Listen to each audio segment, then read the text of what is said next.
So this is a station for my substitute teacher to use. It shows you what lesson plan is going for each class and what they're working on. So this is what they're making for 3D art. This is the homeroom activity. For 2D art, I didn't put stuff out, but it's in the sub-plans. For 6th grade, read this together as a group, then hand out this, because they'll do a better job reading together as a group if they can't fill in the answers while they're reading. And then once they finish that, they can work on this crane picture. Crane and heron, I'm kind of interchanging the terms. I shouldn't, because I'm a birder, but at this point I had to just kind of go with it.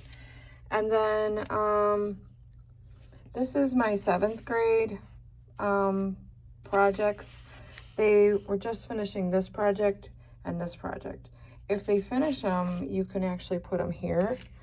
And then they're all doing this. I don't have a color copy for everybody, but basically they're drawing an ordinary object a couple times in their sketchbook to get used to it.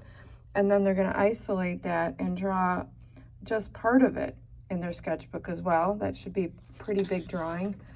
And then they have to imagine that that's something else. And then extend that drawing out on a new page without the outline. So this walks it through, this walks them through that. It also walks them through whether they've finished these two things. So yeah, I have all of these different classes, so it's a lot, but they're pretty independent. The problem that my classes have is that they work independently, but they don't necessarily always know where everything is or put everything away. But this is where 7th grade stuff is located, here, and under there's their black paper for anybody who didn't start. I'm gonna move this over. So this is the 7th grade area. This is the 6th grade area. And then this is 2D stuff right in here. And my 2D class is 3rd hour that's using this. And then once they're done, it can get shoved in the back so that 7th grade has access to this paper. That's big paper they're using for the silhouette project. I'm putting this paint away. 6th grade will not be using that paint. This is the 6th grade area. They have sketchbooks that they get. So when they're drawing cranes, they're drawing them in their sketchbook. So this is what they get first. Don't let them get this yet. Have them do that after they read this. And then they work on their crane. The other thing that they could work on today is their koi drawing. 5th hour koi drawings are up here. 9th hours are down here. But they may not paint them. We have been painting them, but I'm not going to put a sub through painting with students with 6th grade, but their paintings are under here. They're really quite lovely. Then I'm going to walk you over here. So I've put stuff out for my my 3rd hour class. These are their canvases. I took them off the rack and put them there. I also took off their watercolor paintings, and they're here. They can work on that again today. They can put a second layer on. And if they want, they can actually do the next step.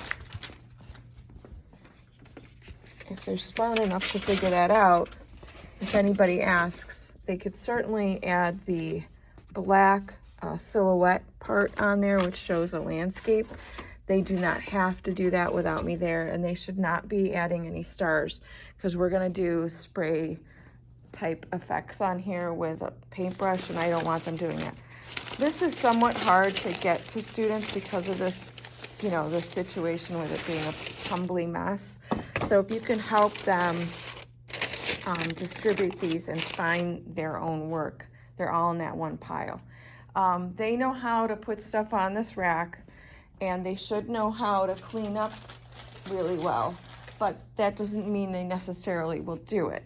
So maintain some standards over here. Even I have struggles with getting them to clean everything up. Brushes always go face up, and I just had art club and they just left a bunch of those face down. So it's just a constant battle. If the sink is dirty at the end of the day, it's okay, but any rescue cleanup, you can use these for rescue cleanup. And the paints that students are using for my 2D class, that's 3rd hour and 8th hour, are here. They know where they are. They know how to handle that. And then my 3D class is using all these bags, and each bag has, these are quilling pieces of paper. These are quilling needles for my 3D class. These are set up for my 3D class too. This is the background sheet of paper, and these are the templates they're using. If they happen to finish their design, they could start to brainstorm an idea for their own design in their sketchbook.